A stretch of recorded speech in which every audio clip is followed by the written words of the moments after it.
네, 안녕하세요. 오늘 발표를 맡은 AI 빅데이터 융합 경영학과 최재우입니다. 네, 오늘 발표할 논문은 CIKM 2020에 발표된 S3렉 Self-Supervised Learning for Sequential Recommendation with Mutual Information Maximization입니다. 발표는 다음과 같은 순서로 진행하겠습니다. S3렉을 이해하기 위해서 먼저 세 가지 키워드를 소개하겠습니다. 첫 번째는 Sequential Recommendation입니다. 이는 사용자의 과거 상호작용, 예를 들어 클릭, 구매, 청취 기록의 순서를 바탕으로 다음에 어떤 아이템을 소비할지 예측하는 태스크입니다. 두 번째로는 리치 컨텍스추얼 인포메이션입니다. 특히 아이템 어트리뷰트입니다.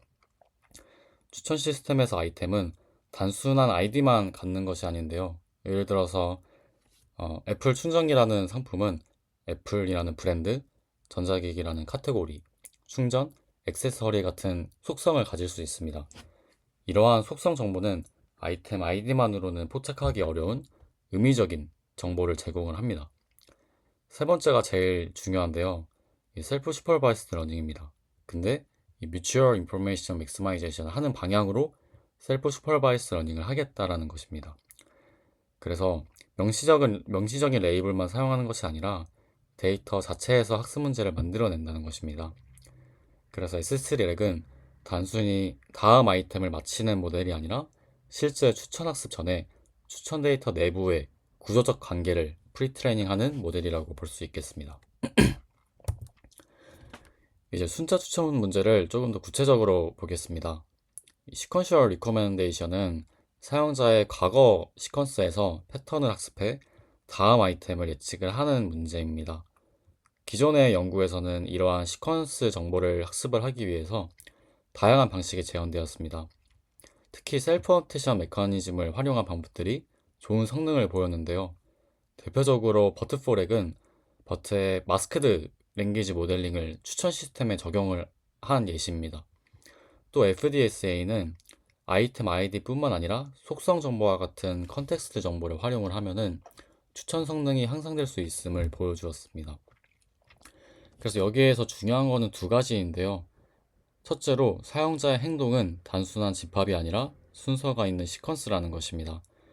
둘째로 아이템은 단순한 아이디가 아니라 속성과 의미 정보를 가진 객체라는 것입니다.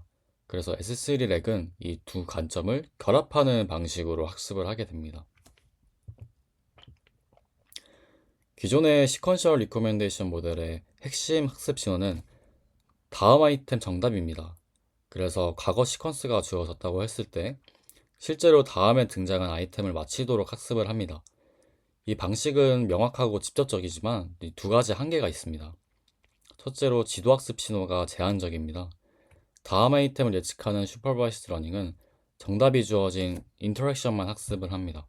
그런데 추천 시스템은 일반적으로 이제 매우 스파스하다고 알려져 있는데요. 사용자는 전체 아이템 중 극히 일부적인 부분들만 클릭을 하거나 구매를 하게 됩니다. 따라서 이 단순한 넥스트 아이템 레이블만으로는 사용자의 어떠한 프리퍼런스와 아이템의 의미를 충분히 학습하기 어렵습니다. 그리고 둘째로 이 컨텍스트 정보가 충분히 활용이 되지 않는다는 것인데요. 아이템 특성이나 카테고리 정보가 주어지더라도 그것이 단순히 추가 피처로만 사용이 되면은 모든 파라미터는 결국 넥스트 아이템 프레딕션이라는 하나의 목표에 종속이 됩니다. 이 경우 어트리뷰트 정보가 독립적인 학습 신호로 충분히 작동하지 못하고 부가적인 도구에 머물 수 있습니다. S3렉은 이러한 문제를 해결하기 위해 추천 태스크 이전에 데이터 안의 관계를 먼저 학습하는 방식을 제안합니다. 그래서 해결 방안은 이 셀프 슈퍼바이스드 프리트레이닝입니다. 이 셀프 슈퍼바이스드 러닝이라는 것은 사람이 별도의 레이블을 달지 않아도 데이터 자체에서 학습 문제를 만들어내는 방식입니다. 대표적인 예시가 버트의 MLM입니다. 문장에서 일부 단어를 가리고 주변 문맥으로 그 단어를 맞추도록 학습을 하는 건데요. 이 버트4렉 같은 경우도 이 아이디어를 추천 시스템에 적용을 했습니다. 그러나 이 S3렉은 이 버트4렉보다 더 넓은 범위의 관계를 학습을 합니다. 이 표를 보시면은 버트4렉은 주로 무작위로 가려진 아이템 추론, 즉 클로즈 태스크에 집중을 합니다. 반면에 이 논문의 S3렉은 아이템, 속성, 시퀀스 사이의 상관관계 학습을 핵심 메커니즘으로 이제 설계를 합니다. 이를 위해서 이 Mutual Information Maximization 기반의 이 오브젝티브를 설계를 하는 것입니다. 그래서 이러한 접근의 효과는 두 가지로 나뉘는데요. 첫째로 이제 풍부한 자기지도 신호를 통해서 데이터가 스파스하다는 문제를 완화를 해주게 됩니다. 둘째로는 컨텍스트 정보를 잘 포착할 수 있도록 데이터에 대한 리프레젠테이션을 강화를 합니다. 그래서 정리를 하자면 이 S3 렉은 추천 모델이 실제 다음 아이템을 마치기 전에 데이터 안에 구조적 관계를 먼저 이해하도록 만드는 모델입니다. 앞서 언급을 들었는데 이 MIM, Mutual Information Maximization을 간단히 설명을 하겠습니다. 이 Mutual Information은 두 변수 사이의 의존성을 나타내는데요. 쉽게 말하면 우리가 X라는 변수를 알았을 때 다른 Y라는 변수에 대한 불확실성이 얼마나 줄어드는지를 의미를 합니다. 그래서 예시로 어떤 아이템이 애플 충전기라는 사실을 우리가 알면은 그 아이템이 전자기기라는 카테고리, 애플이라는 브랜드 같은 속성을 가질 가능성이 높다는 것을 저희는 직관적으로 알 수 있습니다. 그래서 아이템과 어트리뷰트 사이에는 높은 뮤추얼 인포메이션이 존재합니다. 하지만 현실 세계에서 실제로 이 상호 정보량을 이 뮤추얼 인포메이션을 직접적으로 계산하는 것은 매우 어렵습니다. 그 결합 분포와 주변 분포를 정확히 알아야 하기 때문입니다. 따라서 S3렉은 이를 직접적으로 계산하지 않고 컨트래스티브 러닝이라는 대조학습 방식으로 간접적으로 최대화를 한다는 것입니다. 그래서 핵심 아이디어는 간단한데요. 이 관련 있는 파지티브 페어의 점수는 높이고 관련이 없는 이 네거티브 페어의 점수는 낮춥니다. 예를 들어서 이 애플 충전기와 전자기기는 파지티브 페어고 애플 충전기와 소설책은 관련이 별로 없을 것 같죠? 그래서 네거티브 페어입니다. 그래서 이 방식은 이 인포엔시라는 로스와 연결이 되는데요. 이 인포엔시는 뮤추얼 인포메이션의 로얼 바운드를 최대화하는 방식으로 이해할 수 있습니다. 그래서 이 뮤추얼 인포메이션은 수식적으로 복잡하지만 직관적으로는 이제 다음처럼 이해를 하면 됩니다. 모델이 관련 있는 두 표현은 가깝게, 관련 없는 두 표현은 멀게 학습하도록 만드는 원리입니다. 그래서 S3렉은 이 원리를 여러 뷰 사이에 적용을 합니다. 이제 S3렉의 핵심 단계인 셀프 슈퍼바이스드 프리트레이닝입니다. S3렉은 컨텍스트 데이터 표현을 강화를 하기 위해서 이러한 네 가지 셀프 슈퍼바이스드 오브젝티브를 제안합니다.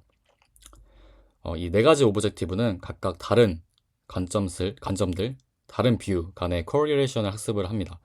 중요한 점은 이 오브젝티브들이 따로 분리된 모델을 학습하는 것이 아니라 하나의 shared 인코더를 함께 학습시킨다는 것입니다. 그래서 아이템 인베딩 레이어와 바이디렉셔널 셀프 어텐션 블럭을 공유를 하게 됩니다. 따라서 AAP에서 학습한 어트리뷰트 정보, MIP에서 학습한 아이템 보고 능력, MAP에서 학습한 속성 수준 선호, SP에서 학습한 연속 행동 패턴이 하나의 리프레젠테이션에 함께 반영됩니다. 먼저 왼쪽에 이 AAP, Associated Attribute Prediction부터 보겠습니다. 여기 맨 위는 사용자의 아이템 시퀀스인데요. 예를 들어서 아이폰 케이스, 애플 충전기, 에어팟 케이스 같은 과거 구매 흐름이 인풋으로 들어간다고 할 수 있습니다. 그래서 이 아이템들은 먼저 인베딩 벡터로 변환이 되고 이후 바이디렉셔널 셀프 어텐션을 거치면서 주변의 문맥까지 반영한 컨텍스추얼 리프레젠테이션이 됩니다. 이 아래쪽에는 각 아이템에 어트리뷰트가 있습니다. 예를 들어서 이 애플 충전기는 전자기기 애플 충전 같은 속성을 가질 수 있고 이러한 어트리뷰트들도 이 어트리뷰트 인베딩으로 이제 변환이 되게 됩니다. 그래서 이 AAP의 핵심은 이 아이템에 대한 리프레젠테이션과 실제 어트리뷰트 인베딩을 파지티브 페어로 두고 가깝게 학습하는 것입니다. 반대로 관련이 없는 어트리뷰트는 네거티브 페어로 두고 멀어지도록 학습을 한다는 것입니다. 예를 들어서 애플 충전기, 전자기기, 애플 충전기, 충전 이러한 파지티브 페어들은 가까워져야 하고 애플 충전기, 식품, 애플 충전기, 소설책은 멀어져야 합니다. 그래서 AAP는 아이템 리프레젠테이션 안에 어트리뷰트 정보를 주입하는 오브젝티브입니다. 이제 오른쪽에 MIP를 보겠습니다. MIP에서는 시퀀스 중 하나의 아이템을 마스크로 가립니다. 예를 들어 아이폰 케이스, 애플 충전기, 에어팟 케이스에서 가운데 아이템을 가리면 이제 애플 충전기가 마스크가 되겠죠. 그래서 이 마스크된 시퀀스가 인베딩과 바이디렉셔널 셀프 어텐션 블럭을 동일하게 통과를 하고요. 이런 식으로 분홍색으로 강조된 이 초록색 벡터가 바로 이제 마스크된 위치의 컨텍스트 리프레젠테이션입니다. 그래서 중요한 것은 이 실제 아이템을 직접 본 것이 아니라 주변 문맥으로부터 만들어진 표현이라는 것입니다. 그래서 아래쪽에 I2는 이 원래 가려졌었던 여기서 이제 마스크된 실제 아이템이고 이 I2는 그 아이템의 인베딩입니다. 그래서 MIP는 마스크 위치의 컨텍스트 리프레젠테이션과 실제 아이템 인베딩을 파지티브 페어로 두고 무관한 아이템을 네거티브 페어로 둡니다. 그래서 MIP는 정리하면 문맥상 자연스러운 아이템을 복원하는 오브젝티브라고 할 수 있겠습니다. 네, 이제 왼쪽에 MAP를 보겠습니다. MAP도 MIP처럼 아이템 하나를 마스크를 합니다. 그래서 이 마스크된 시퀀스가 인베딩 블럭과 바이디렉셔널 셀프 노테이션을 통과를 하면은 이 마스크 위치의 컨텍스트 리프레젠테이션이 만들어집니다. 근데 MIP와의 차이는 이 예측을 하는 대상입니다. MIP 같은 경우에는 원래 아이템 ID를 맞췄지만 MAP는 원래 아이템의 어트리뷰트를 맞춥니다. 예를 들어 가려진 아이템이 충전기라면 정답은 충전기 자체가 아니라 전자기기, 충전 같은 어트리뷰트 세트입니다. 따라서 MAP는 마스크 위치의 이러한 컨텍스트 리프레젠테이션과 실제 어트리뷰트 인베딩을 파지티브 페어로 두고 문맥과 무관한 어트리뷰트를 네거티브 페어로 둡니다. 즉 MAP는 문맥상 자연스러운 아이템의 속성을 학습하는 오브젝티브입니다. 그래서 이는 아이템 ID보다 더 일반화된 어트리뷰트 레벨에서의 선호도를 학습한다는 점에서 중요합니다. 그리고 오른쪽으로 넘어가셔서 시그먼트 프레딕션을 보겠습니다. 그래서 이 SP는 아이템 하나가 아니라 연속된 이런 세그먼트를 통째로 이제 마스크를 합니다. 그래서 이 구간을 가리는 방식이고요. 이러한 마스크된 전체 시퀀스가 동일하게 인베딩 블럭과 어텐션 블럭을 통과해서 컨텍스트 리프레젠테이션을 만들게 됩니다. 그리고 아래쪽에는 실제로 가려졌던 세그먼트가 별도로 입력이 되게 되는 것입니다.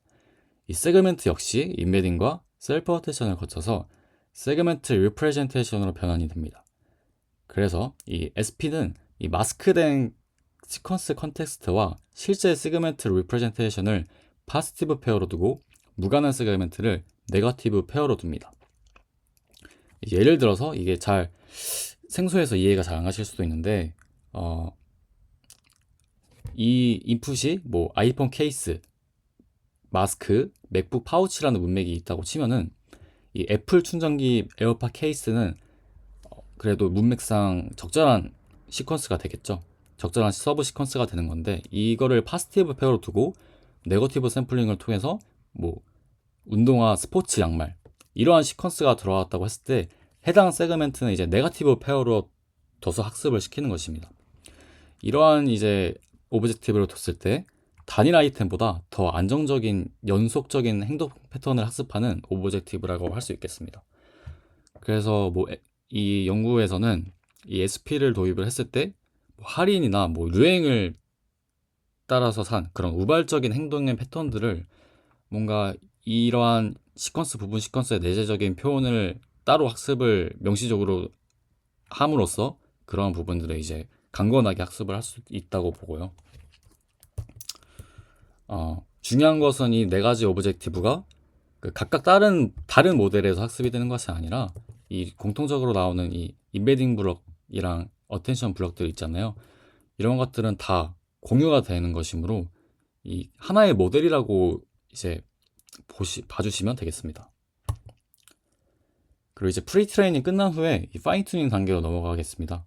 이 S3 렉은 자기지도 학습, 사전 학습으로 학습한 표현들을 실제 넥스트 아이템 리코멘데이션에 맞게 파인 튜닝합니다. 여기서 중요한 점은 사전 학습으로 얻은 파라미터를 파인 튜닝 모델의 초기 값으로 사용을 한다는 것입니다.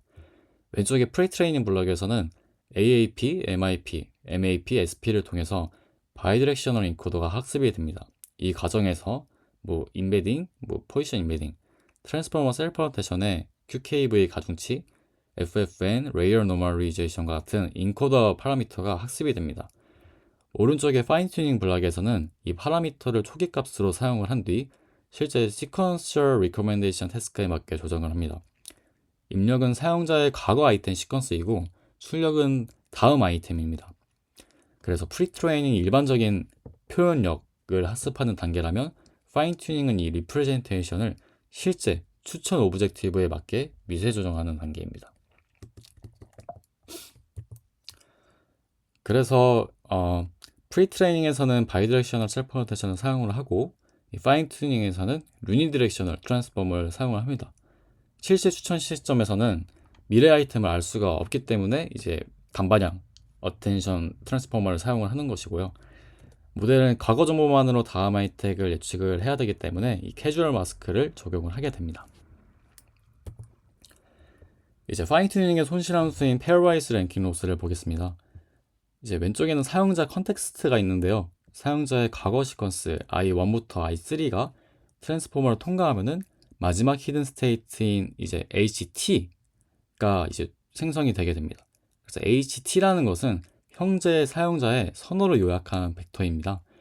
그래서 가운데 위에 파시브 아이템 i 플러스는 실제 다음에 등장한 그라운드 트루 넥스트 아이템입니다. 그래서 가운데 아래에 네거티브 아이템 i 마이너스는 랜덤하게 샘플링한 오답 아이템입니다. 그래서 모델은 각각에 대해서 이 프리퍼런스 스코어를 계산을 하게 되는데요. 그래서 얼 플러스, 얼 마이너스가 이제 프리퍼런스 스코어가 되는 것이고, 페어와이즈 랭킹 로스는 다음과 같습니다. 그래서 이 로스는 정답 아이템의 점수 얼 플러스가 네거티브 아이템의 점수 얼 마이너스보다 클수록 작아지고, 반대로 네거티브 아이템이 더 높은 점수를 받으면 로스가 이제 커지게 됩니다. 그래서 파인 튜닝의 목적이 절대적인 점수를 맞추는 것이 아니라 실제 추천 상황에서 정답 넥스트 아이템이 네거티브 아이템보다 더 높은 순위에 오르도록 만드는 것입니다. 그 다음으로는 이제 실험 설정입니다. 논문은 4개의 실제 플랫폼에서 수집된 6가지 도메인 데이터 셋으로 실험을 했고요. 대부분의 데이터 셋에서 이 스파시티가 이제 99% 이상입니다.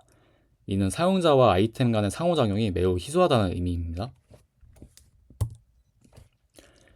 그래서 이 표는 이 S3 렉의 주요 성능 결과를 보여줍니다. S3 렉은 FM, GRU4렉, 버트4렉, FDSA 등 다양한 베이스라인과 비교가 되었는데, 결과적으로 모든 데이터 셋에서 S3 렉이 베스트 베이스라인보다 높은 성능을 보였습니다. 여기서 재밌는 점은 이 라스트 FM에서의 개선폭이 큰데, 이는 음악 추천에서 태그 어트리뷰트가 강한 시그널로 작동했기 때문으로 해석을 할 수 있습니다. 뷰티나 스포츠처럼 상품에 대한 속성이 중요한 도메인에서도 어트리뷰트의 친화적인 프리트레이닝의 효과가 크게 나타나는 것을 볼 수 있습니다. 그래서 이 결과가 정리를 하면은 MIM 기반 셀프 슈퍼바이스드 프리트레이닝이 단순히 이론적으로만 의미가 있는 것이 아니라 실제 추천 성능 향상으로 이어진다는 점을 보여줍니다. 네, 다음으로 어블레이션 스터디입니다. 이 실험의 목적은 AAP, MIP, MAP, SP 이 4가지 오브젝티브가 각각 실제로 성능에 기여하는지를 확인을 하는 것인데요. 이 그래프 4개를 보면은 이 특정 오브젝티브를 제거했을 때 성능이 감소하는 것을 볼 수 있어요. 그래서 어떤 오브젝티브라도 제거를 하면은 성능이 낮아진다는 점에서 4가지 오브젝티브가 모두 의미 있는 역할을 한다고 볼 수 있습니다. 특히 이 AAP와 MAP가 어트리뷰트 정보를 학습하는 관점에서 중요하게 나타난 것을 보실 수 있습니다. 그래서 이거는 이 S3 렉이 아이템 속성 값들을 단순한 부가 정보가 아니라 핵심적인 학습 신호로 활용한다는 점과 연결이 된다고 할 수 있겠습니다. 네, 2가지 추가 분석을 설명하겠습니다. 왼쪽은 훈련 데이터 양에 따른 성능 비교인데요. 데이터 양이 줄어드는 상황에서도 S3 렉은 베이스라인 대비 일관된 성능 우위를 보여주게 됩니다. 이는 셀프 슈퍼바이스드 프리트레이닝이 이러한 데이터 희소 환경에서의 모델 강건성을 높인다는 것을 의미를 하게 됩니다. 그리고 오른쪽은 프리트레이닝 에폭 수에 따른 성능 비교입니다. 그래프를 보면 비교적 적은 에폭 안에서도 성능이 빠르게 향상이 되는 것을 이제 볼 수 있는데요. S3 렉은 데이터 간의 이러한 상관관계를 조기에 포착할 수 있습니다. 마지막으로 결론입니다. S3 렉의 기여는 이 세 가지로 정리를 할 수 있겠습니다. 첫째로 추천 시스템에 MIM 기반 셀프 슈퍼바이스드 프리트레이닝을 도입을 했습니다. 그래서 앞서 설명드린 네 가지 오브젝티브를 통해서 아이템, 어트리뷰트, 시퀀스, 세그멘트 사이의 다양한 관계를 학습했습니다. 그 둘째로는 데이터, 희소성에 대한 문제를 완화를 했습니다.